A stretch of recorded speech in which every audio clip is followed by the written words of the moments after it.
अल्लाह अल्लाह चांदो कर मुझी न मर छो छॾियो अथई रब जो दर। अल्लाह अल्लाह चांदो कर मुझी न मर छो छॾियो अथई रब जो दर। दरगाहनि जा छॾे चकर मुझी न मर छो छॾियो अथई रब जो दर। अल्लाह अल्लाह चांदो कर मुझी न मर छो छॾियो अथई रब जो दर। दरगाहनि जा छॾे चकर मुझी न मर छो छॾियो अथई रब जो दर। अल्लाह अल्लाह चांदो कर मुझी न मर छो छॾियो अथई रब जो दर।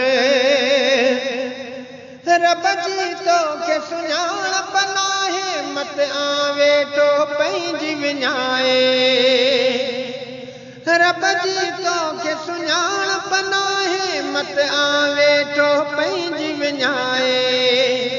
अर्ज़ समा जो मालिक जेको वेठो आहीं तंहिंखे विसारे। उन जे आॾो झुकंदो कर मुझी न मर छो छॾियो अथई रब जो दर। अल्लाह अल्लाह चांदो कर मुझी न मर छो छॾियो अथई रब जो दर। दरगाहनि जा छॾे चकर मुझी न मर छो छॾियो अथई रब जो दर। औरत घर जी इज़त आहे औरत इज़त पंहिंजी थी ठाहे। औरत घर जी इज़त आहे औरत इज़त पंहिंजी थी ठाहे।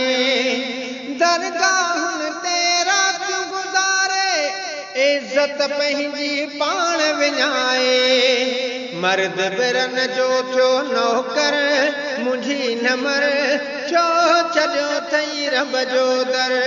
अल्लाह अल्लाह चांदो कर मुझी न मर छो छॾियो अथई रब जो दर। दरगाहनि जा छॾे चकर मुझी न मर छो छॾियो अथई रब जो दर। साह जी रग खां वेझो रब सबके अदा औलाद कंदो रब। साह जी रग खां वेझो रब सबके अता औलाद कंदो रब। न्याणी पुट सभु उन जे हथ किन खे सिक में सिकाए थो रब।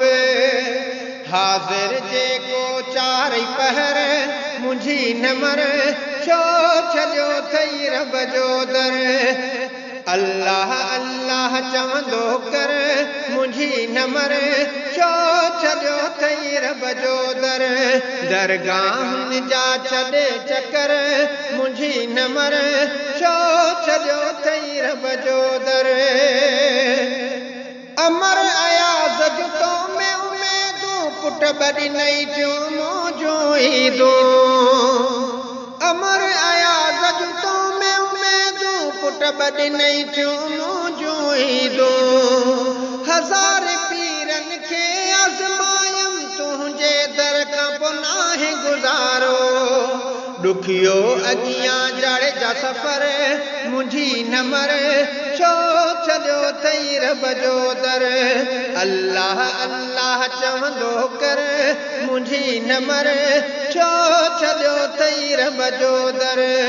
दरगाहनि जा छॾे चकर मुझी न मर छो छॾियो अथई रब जो दर।